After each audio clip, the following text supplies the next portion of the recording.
It's not that you are worthless, that you are ugly, that you're not enough. It's that you're so great that he feels the need to make you feel crap, so you stay with him. He doesn't feel like he deserves you. So what he's doing is he's making you feel rubbish, so you stay with him. That is just such a classic tactic of an insecure man. He does not want you to know how great you are. He does not want you to feel good about yourself. If he is always putting you down and making comments that make you question yourself, that make you feel stupid and embarrassed, he's trying to feel bigger and better than you. And he feels the need to do this because you're such a vibrant, powerful woman. That makes him feel small. Hello, my beautiful YouTube audience. I hope you're all feeling okay. Welcome to this, I don't want to call it a rant because I feel like that makes it sound like it's going to be really aggressive, but this slight vent about insecure men. I really just want to protect women from the wrath of an insecure man, a man that has clearly got ego problems, because I've been at the brunt of so much bad male behaviour and it's impacted my self-esteem so much over the years that I just feel like this video is long overdue. So whether you're in a relationship with an insecure man, you're friends with insecure men, your family is filled with insecure men, this video is for you. So I hit 30k subscribers on YouTube a few days ago. I can almost hear the insecure men from my past weeping. But yeah, the reason I bring up reaching 30k is because I would have never hit this number of people if I let insecure men's opinions of me get to me, stop me in my tracks. When I posted my first ever YouTube video, I was still friends with a group of guys that I definitely don't associate with anymore. And actually one of them was one of my closest friends. And we went for a walk together. And I was really excited for this walk because, you know, it was a big thing for me. I just posted my first video. I'd started my dream job. I'd done something really brave. And my first video was about feminism and veganism and how they link. And I put a lot of time and effort into it, a lot of research. And I asked my guy friend, you know, what do you think of it? Did you like the video? Did you watch it? And he laughed at me. He laughed at me in a very judgmental way and made some comment about how I misunderstood something and didn't articulate it in the right way. He mansplained to me. And I remember feeling really like stupid and silly and disheartened because I wanted support. I craved support because this was such a vulnerable thing. Speaking online isn't easy, especially about topics that can be controversial, that can be quite hard to talk about. So yeah, of course I craved the support of my friends, but he was an insecure guy. He was an insecure guy that I think was friends with me for the wrong reasons. I don't think he wanted to be friends, if I'm being honest. I think he always wanted more. And I don't think that I know that. There were multiple times where he was inappropriate, where he would get very close to me, where he'd make really inappropriate comments, where he'd ask about my sex life. And actually that group of guys just did that a lot. They constantly made me feel so invaded. But anyway, I always took it. I always allowed them to do that. In fact, I kind of egged it on through making sure that I always dressed really sexy when I was around them. Because to be honest, that's how I'd learned to keep people around, through looking good, through maintaining my desirability. And I didn't really have, I had a couple of really close girlfriends, but I'd not really established my close circle of women yet. And I'm so glad I have that now, flippin' heck. That has made me the person I am today, having women that I trust. And yeah, being in sisterhood. But anyway, I had these guy friends that just flipped on me when I started talking about feminism online, essentially. You know, I was already doing it before posting videos. I was sharing my thoughts on Instagram stories, and a few of them didn't like that.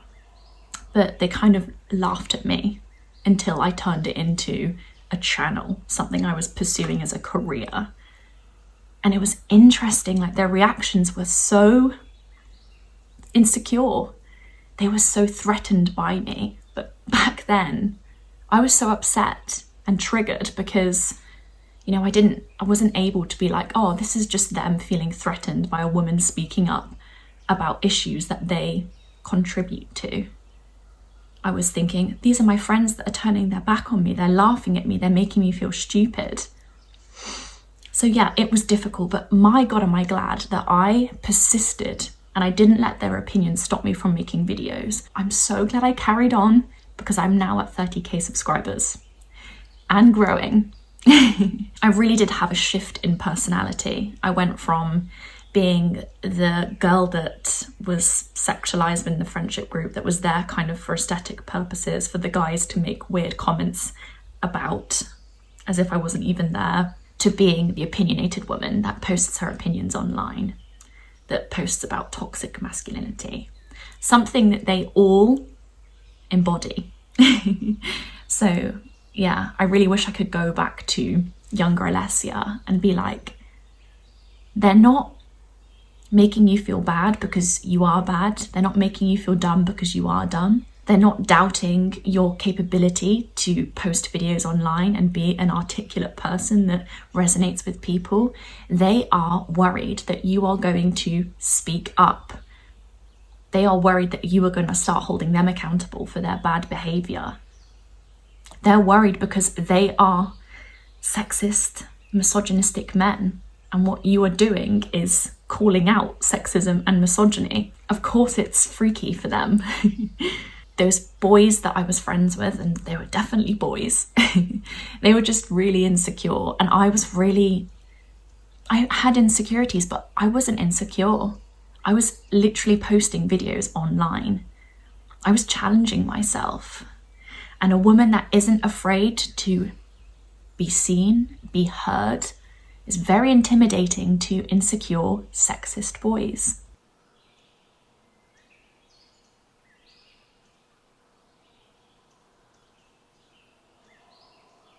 We need to surround ourselves with people that let us shine, that let us be bold, that let us be angry women. We should be angry. We live in a very unfair, very corrupt world.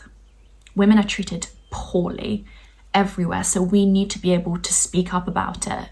So if you have guys in your life that try to stop you from doing that, that roll their eyes when they hear the word feminism, I really encourage you to get rid of them or have conversations with them. And if they are open to learning and listening to you and respecting you, great. But, you know, I don't even think you need to take that on. There's too many women out there trying to teach men how to be better, how to be feminists. It's a lot of labour, you know. Being a woman in this patriarchal world is hard in itself.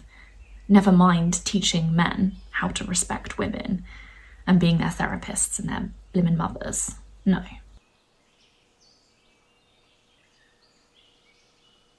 Men that make you doubt yourself, that try to destroy your confidence, are trying to control you. So an example of an insecure man that I have encountered is an ex-boyfriend. A very early on boyfriend. I was not on YouTube when I was with this boy. But yeah, he just constantly degraded me, made me feel dumb, made me feel unattractive. I really wish I could go back to Alessia at that time and say, it's not that you are worthless, that you are ugly, that you're not enough. It's that you're so great that he feels the need to make you feel crap, so you stay with him. He doesn't feel like he deserves you. So what he's doing is he's making you feel rubbish, so you stay with him. That is just such a classic tactic of an insecure man. But yeah, my ex-boyfriend did a lot of things to put me in my place. One thing he did that still sticks with me to this day is he put his hand around my ankle and kind of was like, oh, I can't go all the way around, I can't do this. You've got big ankles, essentially. And then made a comment how his ankles were skinnier than mine. It was an attempt to make me feel insecure about my legs. And actually, I say it was an attempt, it worked.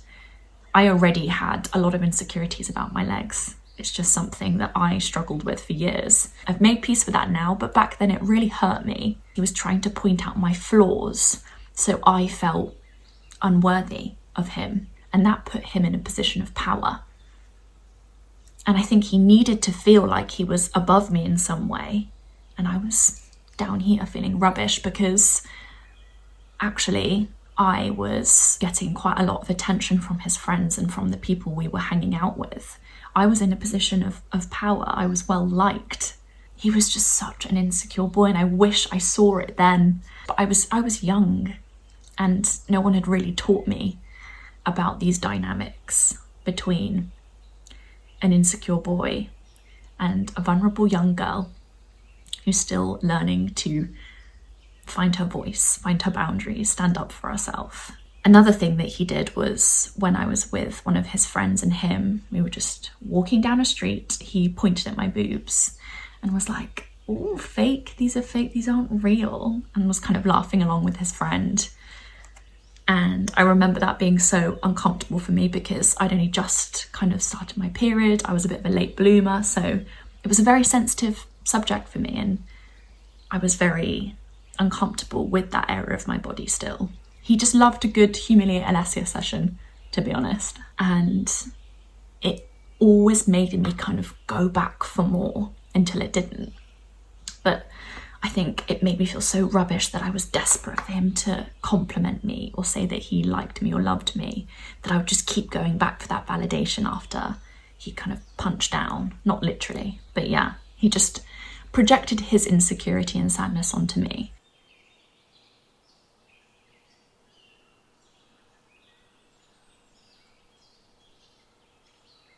So now I'm going to share with you some warning signs that you are dealing with an insecure man, a man that is threatened by you. So you can have the information and then decide what you want to do with it. Do you want to keep this man around? Do you want to have a conversation with him? Do you want to cut him out? I'd go with cutting them out, but yeah. My first sign, I've got them written down on my laptop here, is they rarely compliment you. They rarely say, "You're really intelligent, you're really funny." That's one thing that insecure men don't allow for. Funny women. Women can't be funny. If he's so reluctant to make you feel good about yourself, to share what he likes about you, to celebrate your wins with you, he does not want you to know how great you are. He does not want you to feel good about yourself. Next, he tries to humiliate you, like my ex did by saying that my boobs weren't real. He feels the need to correct you and play devil's advocate with you. This is such a common thing that I see all the time. If he just doesn't let you be in the right, ever, if he always feels the need to be intellectually superior, that is an insecure man. A man that actively listens to you and can learn from you is a man that has, self-belief and confidence and good self-esteem, and that, might have gone to therapy. A man that just always has to have the last word is insecure. They criticize you a lot or tease you. They might always say, "Oh, it's just a joke," when really it's a nasty comment. If he is always putting you down and making comments that make you question yourself, that make you feel stupid and embarrassed, he is trying to sow seeds of doubt in you.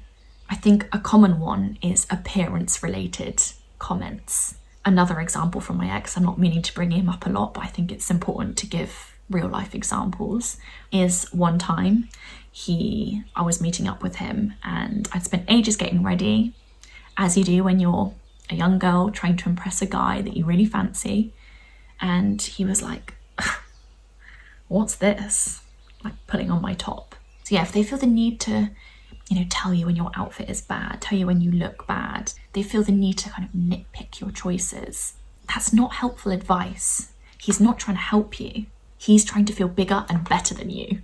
And he feels the need to do this because you're such a vibrant, powerful woman. That makes him feel small. Another sign that you're dealing with an insecure man that is threatened by you is he goes quiet and almost seems put off when you are happy. Please listen to this one because this is such a joy sapper. You might have heard my belly rumble then, by the way, just so you know, that's what it was. But yeah, if you've just achieved something that's really great and you're happily talking about it, or you're just in a positive mood and he seems almost bothered by that, and that's a bit of a pattern, that is a sign that he doesn't want you to feel confident and good in yourself. That's kind of threatening to him. If your good mood, your wins bothers him, please don't keep him around, my lovely.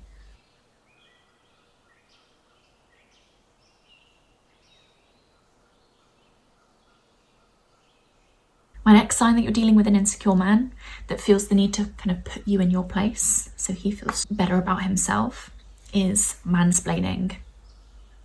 If he is constantly trying to teach you a lesson, even about topics that you're an expert on, and he knows that, he is very insecure. If he's kind of always correcting you or saying things like, well, actually, what you mean is, no, run away.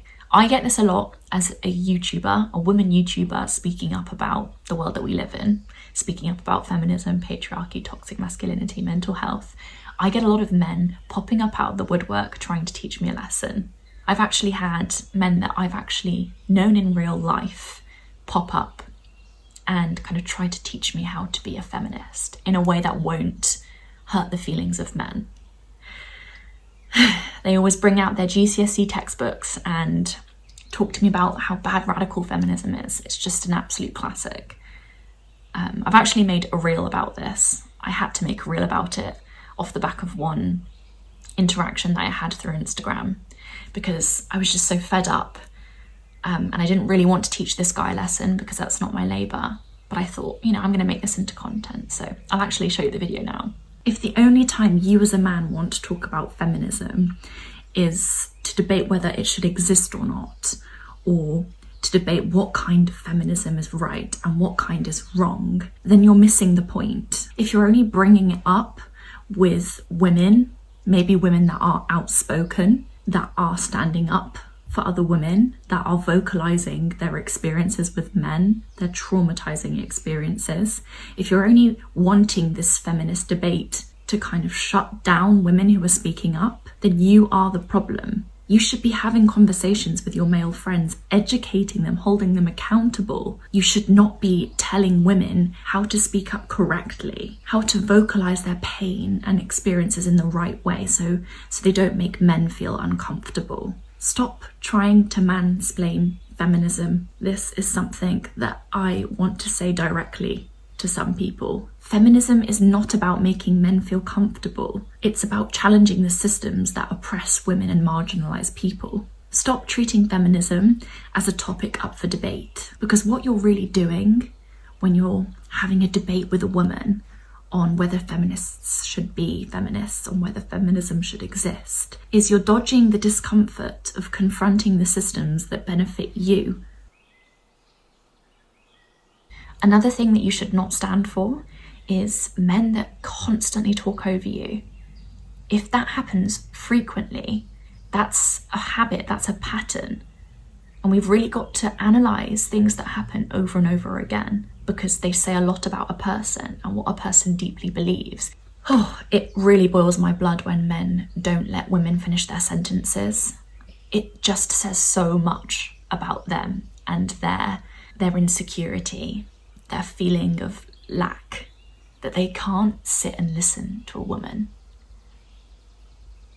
Men have so much to learn from women, actually. Look at the state of the world. That's not really women's doing. If you look at all the people in positions of power, majority of them are men. Women don't start wars. I'm saying this because it annoys me so much that there are so many men out there that just deeply doubt women's intelligence, that just don't want to listen to women. I see it happening in my life, not with me, but with people I love. And I just want to say, don't let him talk over you. Stop letting him interrupt you. Because I also see how that affects the woman. I see when women are interrupted, they go into themselves, and it throws you off when someone interrupts you, because it makes you feel like you're not being listened to. your opinions aren't important, aren't valid. Yeah, we deserve so much better. Anyway, my last one is making jokes about women being overly emotional, or just get in the kitchen jokes. This is not humour. It's not funny. It's not original. It's actually deeply harmful. If your humour involves you taking advantage and mocking marginalised groups, it's not humour. It's dumb and it's lazy.